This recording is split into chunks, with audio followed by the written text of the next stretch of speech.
ખુશી અનુભવું છું, આનંદ અનુભવું છું.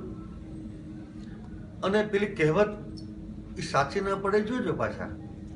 આરંભે આપણે સુરા હોઈએ છીએ અને લોજિકલ એન્ડ સુધી લઈ જજો.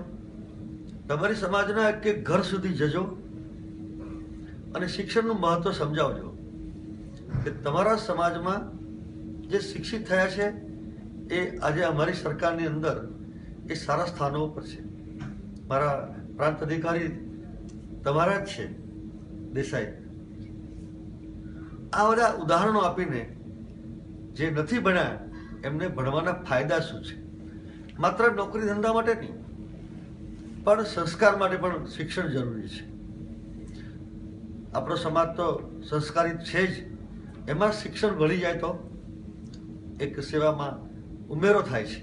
મારી સમાજના આગેવાનોને હું કોઈનું નામ લેતો નથી, સૌ મારા મિત્રો છે, મારા સાથીદારો છે, જાહેર જીવનના મારા મિત્રો છે.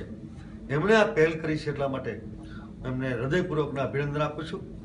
અને આ કામ એને અધવચ્ચે મૂકતા નહીં એવી ભારપૂર્વક અપીલ કરું છું. કારણ કે હું પણ એક સમાજનો આગેવાન છું.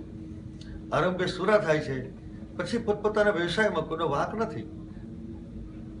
કૌટુંબિક સામાજિક કામની અંદર આપણે આ કામ ભૂલી જઈએ છીએ. પણ મારી અપીલ છે કે સમાજમાં સારું કામ કરવું હશે તો માત્ર 5 લોકોએ આખા રાજ્યમાંથી આની પાછળ સમય આપવો પડશે.